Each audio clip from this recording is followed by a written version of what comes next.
आपको पहले कौन सा सब्जेक्ट करना है, कौन सा सब्जेक्ट नहीं करना। अगर आपने गलती से गलत सब्जेक्ट चूज कर लिया तो पूरा पेपर आप खराब करके आ जाओगे, ये मैं लिख के दे सकती हूँ। क्योंकि अगर आपने गलत स्टार्टिंग में चूज कर लिया, आपके क्वेश्चन नहीं बनेंगे और डीमोटिवेट हो जाओगे, या फिर नर्वस होने लगते हो, या फिर टाइम जाने लगता है, आपका दिमाग खराब हो जाएगा, आपको समझ नहीं आएगा मैं आगे क्या करूँ। फिर आगे आप अपने वो 2.5 घंटे कंप्लीट ही करते हो, आते हो, मतलब अपना टाइम पास करके आते हो। तो एग्जाम क्लियर करना है, टाइम पास करके नहीं आना। कौन सा पोर्शन पहले करना है, चाहे पेपर 1 हो या फिर पेपर 2, दोनों के लिए क्लास बहुत ही ज़्यादा इंपॉर्टेंट रहने वाली है। तो आज हम आपका सिर्फ यही डिस्कस करेंगे कि पहले ये वाली चीज़ करनी है और पहले ये वाली नहीं करनी, ताकि आप एग्जाम में गलती से पहले ही बच जाओ और इस बार आपका सिलेक्शन हो सके। क्योंकि हमने आपकी सिलेक्शन की गारंटी ली है, कहीं पे भी गलती ना करो, इसलिए पहले से ही मैं आपको गाइड कर देती हूँ कि आप एग्जाम में गलती ना करो। बाकी जो है आपके यहाँ पर प्रॉपर क्लास कराई जा रही है, कंप्लीट कोर्स है, और सबसे बड़ी बात है जो चीज़ें भी दी जा रही है वो सब आपके लिए फ्री है, फ्री है, फ्री है। चाहे आपकी मैराथन हो, हम मैराथन यहाँ पर कर रहे हैं, और मैराथन ऐसा नहीं कि 10-12 घंटे की कर रहे हैं, आपका पूरा टाइम वेस्ट सिर्फ क्लासेस करने में हो रहा है, नहीं। आपको खुद से भी पढ़ना है, सेल्फ स्टडी करनी बहुत ज़्यादा इंपॉर्टेंट है लास्ट टाइम में।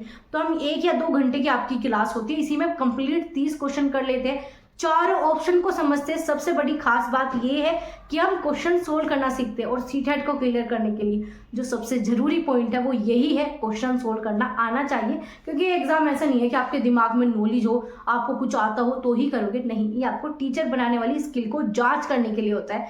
तो वो स्किल आपके अंदर मैं डेवलप करती हूँ। आपकी बाकी जो क्लासेस है, आप क्लासेस देख के समझ जाओगे कि आपको कैसा कंटेंट दिया जा रहा है, किस प्रकार से आपका टाइम बचाया जा रहा है। फ्री में चीज़ें जरूर है, लेकिन बहुत बेस्ट चीज़ें मैं आपको प्रोवाइड करती हूँ। तो आप जाकर वीडियोस, प्लेलिस्ट चेक कर सकते हो, सब कुछ फ्री है।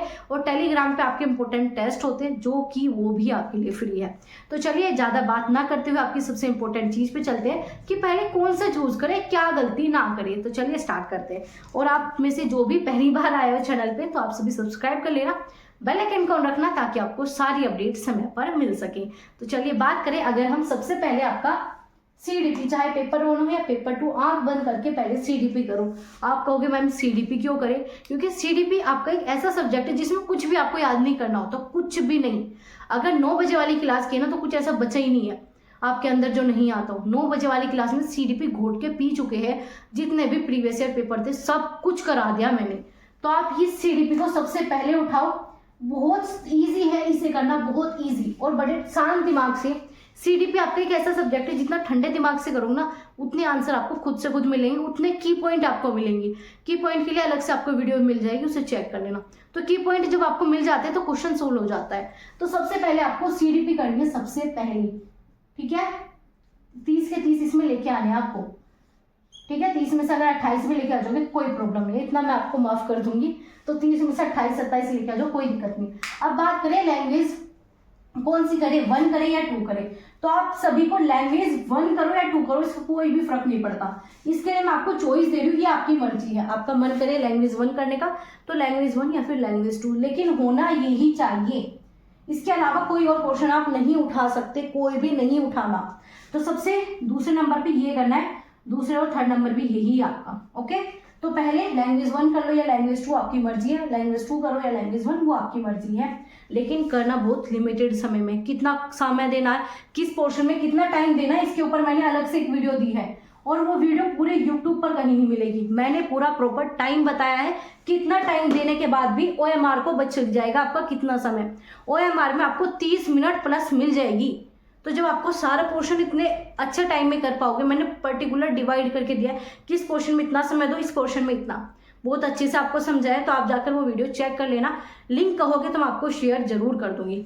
तो आपको क्या करना है, यहाँ पर लैंग्वेज 1 या फिर लैंग्वेज 2 ये करना है। इसके बाद अब आपकी समस्या आ जाती है पेपर 1 में ईवीएस और मैथ, और पेपर 2 में एसएसटी और मैथ। तो सबसे पहले हम बात करेंगे आपका यहाँ पर पेपर 1 की बात कर लेते हैं। तो आप सभी को ईवीएस ही करनी है, ईवीएस ही करनी है, चाहे आता हो या ना। तो आप ये कहोगे ना मैम मेरा ईवीएस में कुछ नहीं होता, तो अभी सबसे पहले ईवीएस करोगे, क्योंकि कुछ भी नहीं आता ना ईवीएस में। पेडागोजी आती है, सिंपल सी एनसीईआरटी आती है 3 से 5वीं तक की क्लास की। आता क्या है इसमें, कुछ भी नहीं है आपका। 3 से लेकर 5वीं की एनसीईआरटी से बाहर कुछ नहीं। और आपने कभी ना कभी वो किताब तो पढ़ी है, फिर आपने कभी बच्चों को पढ़ाया हो, आपने टीचिंग की होगी, वो चीज़ आप बहुत अच्छे से जानते हो। तो अगर आपका माइंड शांत रहेगा, आप अच्छे से चीज़ें करोगे, तो आप इसमें आराम से अच्छा स्कोर कर पाओगे। तो आपको यहाँ पर ईवीएस ही चूज करनी है। अगर कोई कहेगा ना बेटा पहले मैथ कर ले, मैथ बहुत ईजी आया, अगर आपके पास वाले बच्चे ने कह दिया अरे मैथ कर ले, मैथ बहुत ईजी आया है, तो उसकी मूर्खता से दूर रहना, क्योंकि आपको अपना सिलेक्शन चाहिए। तो आपको क्या करना है, आपको ईवीएस ही करनी पड़ेगी। ईवीएस पहले भी नहीं करनी, ईवीएस करनी है आपको 4th पे ही। और इसके बाद आपका मैथ ही लास्ट में, लास्ट मतलब लास्ट, ये लास्ट में ही करना है। और ये भी गलती मत करना ये सारा क्वेश्चन करते ओएमआर में फिल नहीं किया, तो ओएमआर में भी करता रहना है आपको फिल। कैसे करोगे ओएमआर में फिल, इसके लिए मैं आपको एक अलग से पेपर से 2-3 दिन पहले सेशन प्रोवाइड करा दूंगी कि ओएमआर में कैसे आपको फिल करना है, किस पोर्शन को कितने समय में, मतलब आप किस प्रकार से डिवाइड करोगे, 10-10 क्वेश्चन करके भरना है, किस तरीके से आप ओएमआर को फिल करते समय बचा सकते हो, इसके ऊपर आपको अलग से एक सेशन मिल जाएगा, देख लेना। तो अगर हम बात करें इसके बाद आपको मैथ करना है, और मैथ में कोई क्वेश्चन ऐसा हो जाएगा जो नहीं बन रहा तो उसे छोड़ दो, वरना फिर आपको वो जय माता दी वाला चीजें कर दो, ABCD ऐसा कुछ लगा के आ जाना, तुक्के भी सही होते हैं। नेगेटिव मार्किंग नहीं है तो तुक्का आपको लगाना है। तो ये आपके यहाँ पर पेपर 1 के लिए ये आपको करनी है। इसके बाद मैं आपको कुछ एक्स्ट्रा में इंपॉर्टेंट टिप्स दूंगी, तो अभी आप रुकना। अब बात करेंगे पेपर 2 की। अगर हम बात करें पेपर 2 में SST और साइंस में, अब इसमें क्या करें, जो SST वाले बच्चे उनके लिए तो चीजें इजी है, वो तो एक तरफ से लेके करना स्टार्ट कर दो, क्योंकि इसमें ऐसा नहीं है कोई क्वेश्चन नहीं हो रहा या क्वेश्चन कैलकुलेशन टफ है, ऐसा कुछ नहीं है। तो आप ये 60 के साथ एक साथ कर दो। ओके, तो SST का तो सिंपल है, लैंग्वेज के बाद सीधा SST पे आ जाओ। और पहले SST नहीं उठानी। बहुत से बच्चे कहेंगे मैम हमने तो पूरी NCERT पढ़ी है, हमने तो उस टीचर का कोर्स लिया था, हमने तो वो लिया था, हमारे पे तो बहुत अच्छा आता है तो अपने पास रखो, लेकिन वो सबसे लास्ट में करना, ठीक है। अच्छी वाली चीजें सबसे लास्ट में करना आप। तो पहले आपको CDP करनी है, लैंग्वेज करनी है, इसके बाद आपको EVS या मैथ या फिर आपका SST। अब जिन बच्चों को साइंस और मैथ है उनके साथ प्रॉब्लम हो जाती है, क्योंकि उन बच्चों के पास टाइम कम बचता है। SST वाले बच्चे के पास टाइम ठीक ठाक हो जाता है, लेकिन जिनका साइंस और मैथ है उनके पास टाइम सच में थोड़ी कमी रह जाती है। क्यों? क्योंकि मैथ आता है इसमें, ठीक है, मैथ ठीक ठाक लेवल का आता है। तो पहले आपको इसमें साइंस उठानी है, इसके बाद आपको पेडागोजी करनी है, उसके बाद मैथ के क्वेश्चन लास्ट में करोगे। अगर आपको स्टार्टिंग में दे रखा है ना तो उसे वहीं पे छोड़ दो, फिर आगे आ जाओ, उसे भी बीच में आ गया उसे छोड़ दो, फिर आगे। इस प्रकार से आपको मैथ का करना है। मैथ सबसे लास्ट में ही करोगे, चाहे कितना ही अच्छा आता हो, आपने कितने ही एग्जाम क्रैक कर रखे हो, यूपी पुलिस, दिल्ली पुलिस, वरना हमने तो उसमें बहुत अच्छा मैथ किया, फिर भी बाद में करना है, ठीक है। सबसे पहले यही चीजें आपको करनी होगी, यही करना है अगर आपको अपना पेपर अपना समय पे पूरा करना है और CTET को पास करना है। क्योंकि अगर पेपर ही पूरा नहीं होगा तो पास कहाँ से कर लोगे आप, नहीं कर सकते पास, और ये चीजें आपको करनी ही पड़ेगी। अब आपको मैं कुछ एक्स्ट्रा में पॉइंट बता रही थी कैसे आप CTET को पास कर सकते हो। तो आपके लिए जो मैराथन करा रही हूँ ना, इसमें आपको पेपर ही डिस्क्राइब कराती हूँ। पेपर हम करते हैं चारों ऑप्शन के साथ, कि पहले ऑप्शन गलत है तो क्यों है, दूसरा सही है तो क्यों है, तीसरा गलत है तो क्यों है, चौथा गलत है तो क्यों। इन चारों पे ही मैं आपको काम करना सिखाती हूँ। और इन क्लास या जो भी क्लास में कराती हूँ, इसकी सबसे बड़ी खास बात यह है हम पेपर सोल्व करना सीखते हैं और CTET पास इसी से हो जाता है। तो हम पेपर सोल्व करना सीखते हैं। ये आपकी 4 मैराथन, और डेली आपको ऐसी ही मैराथन मिलने वाली है। लेकिन मैराथन का मतलब ये नहीं है 10-12 घंटे में आपको लेके बैठी रहूं, नहीं, आपको सिर्फ 1 या 2 घंटे में मैं फ्री कर दूंगी।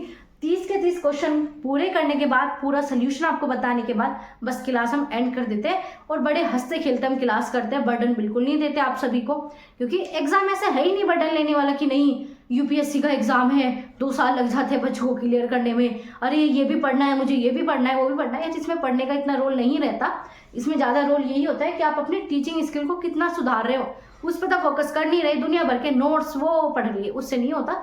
आपको अपने अंदर टीचिंग स्किल डेवलप करनी होगी, आपका टीचर बनने वाला एटीट्यूड आना चाहिए, और वो हम आपके अंदर लाने का ट्राई करते हैं। बाकी आप सभी जो है इतने अच्छे प्यारे फीडबैक देते हो कि मैम चीज़ें क्लियर हो रही है, चीज़ें समझ में आ रही है, टाइम बच रहा है, ये हो रहा है, तो आप सभी के बड़े प्यारे कमेंट आते हैं। तो अगर आपको ये वीडियो इन्फॉर्मेटिव लगी हो तो उनके साथ शेयर कर देना, जो रो के बैठे मैम 10 दिन बचे, 5 दिन बचे, तो उनके साथ शेयर कर देना कि अभी भी समय है, 5-10 दिन में भी चीज़ें होती है और लोग बात करते हैं, आराम से करते हैं। मेरे भाई ने 1 दिन में CTET क्लियर किया है, पर ये मान के चलो उसकी गुरु मैं थी, तो कहीं ना कहीं उसे उससे हेल्प मिली है। तो 1 दिन में भी आपका CTET उसने पास कर लिया।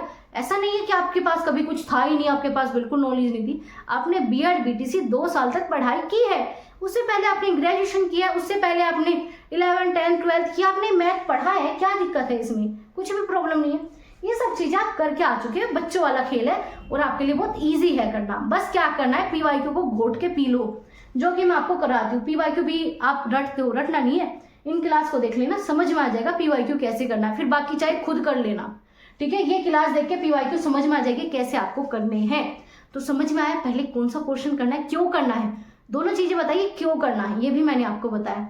तो अगर वीडियो अच्छी लगी हो तो आपको क्या करना है, आप सभी को पता है, लाइक शेयर, चैनल को सब्सक्राइब कर लेना, और डेली 9 बजे वाली सिलेक्शन सीरीज और ये सभी सीरीज आपके लिए फ्री है। प्लस आपका जो टेलीग्राम ग्रुप है उस पर भी आपके टेस्ट वगैरह हर एक चीज फ्री है, लिंक आपको मिल जाएगा। इसी वीडियो के डिस्क्रिप्शन बॉक्स को चेक करोगे तो सारा लिंक आपको मिल जाने वाले हैं, तो चेक कर लेना। और इसके अलावा मैंने कुछ की पॉइंट बनाए हैं, की पॉइंट आपके इससे 50-60 क्वेश्चन आराम से निकाल सकते हो, 50-60 क्वेश्चन इन की पॉइंट से निकाल सकते हो। आप कहोगे मैम ऐसा नहीं होता, नहीं निकलते, मैंने निकलवाए हैं, 9 बजे निकलवाती हूँ डेली ये चीजें, तो आराम से आप इन की पॉइंट से निकाल सकते हो। हर सब्जेक्ट के लगभग प्रोवाइड कर दिए हैं मैंने, तो जाकर चेक कर लेना। बाकी यहाँ पर CDP का कंप्लीट कोर्स है, बिल्कुल फ्री है, फ्री फ्री फ्री। इसके अलावा हिंदी की कंप्लीट पेडागोजी मैंने कराई है, हिंदी कंप्लीट कराई है। गद्यांश ये जो 60 नंबर दिख रहे हैं ना, ये मैंने सोल्व करना सिखाया है कि पैसेज पढ़ना भी नहीं होता तो भी आपका आंसर आपके हाथ में होता है। पैसेज पढ़ना नहीं है, इतने बड़े बड़े पैसेज आते हैं, हर क्वेश्चन में पैसेज पढ़ना ही नहीं पड़ता। वो 1-2 क्लासेस देख लो, आपकी बुद्धि खुल जाएगी, आपको समझ में आ जाएगा कैसे करते हैं पैसेज, क्योंकि पैसेज करना भी सब पे नहीं आता, ठीक है। ये भी सीखना पड़ता है कैसे करते हैं, यही तो स्मार्ट वर्क आपको करना सीखना पड़ेगा। आप टीचर हो, कुछ हटके करोगे ना तो ही आप अलग दिखोगे, आप पता लगेगा हाँ ये टीचर है। आपके बाकी एग्जाम क्या करते हैं, बाकी एग्जाम रटने वाले होते हैं, क्योंकि वहां पर वो सिर्फ आपसे नॉलेज गेन करना चाहते हैं, नॉलेज पूछना चाहते हैं, चाहे कोई आपके बाकी एग्जाम हो। लेकिन जो टीचिंग वाले एग्जाम या टेट वाले एग्जाम है, वो आपके एटीट्यूड को मापते हैं, वो आपकी स्किल को देखते हैं कि टीचर बनकर आप करोगे क्या। तो उसके लिए आपकी कोई पुस्तक या कोई चीज़ें आपको नहीं चीज़ें बता सकती जब तक वो चीज़ें समझोगे नहीं। और मैं इसमें ट्राई करती हूँ, अपना 101% आपको शेयर करती हूँ, और आप सभी के जो कमेंट आते हैं कि मैम चीज़ें समझ में आ रही है, बस यही मेरा मोटिवेशन है। और आप सभी के लिए ये सारी चीज़ें फ्री में इसलिए रखी गई है ताकि अपना CTET पास करोगे तो आप मुझे लिख के भेजोगे मैम हाँ हमारा क्वालिफाइड हो गया। आपके CTET के सर्टिफिकेट में नीचे लिखा आना चाहिए कि मैम क्वालिफाइड, ठीक है जी। आपको वो क्वालिफाइड लिखा आएगा ना, तो बस वही गुरु दक्षिणा है, तो आप वो शेयर कर देना, बता देना कि मैम क्लियर हो गया, बस इतना ही आपसे चाहिए। तो अगर वीडियो अच्छी लगी हो लाइक शेयर खुद ब खुद कर देना, टेलीग्राम को ज्वाइन कर लेना। और इसके अलावा काफ़ी मैंने इंफॉर्मेटिव वीडियो आपको प्रोवाइड की है, एक वीडियो में पूरा शेड्यूल दिया है कितना समय किस पोर्शन में देना है, तो वो बहुत ज़्यादा जरूरी है क्योंकि एग्जाम में वो आपका सारा टाइम बचा देगी। तो उस वीडियो को देख लेना, लिंक आपको मिल जाएगा। तो चलिए मिलते हैं आपसे ऐसी इंफॉर्मेटिव वीडियो के साथ, तब तक अपना ध्यान रखिए और ऐसे ही बने रहिए और सिलेक्शन की तरफ बढ़ते रहिए।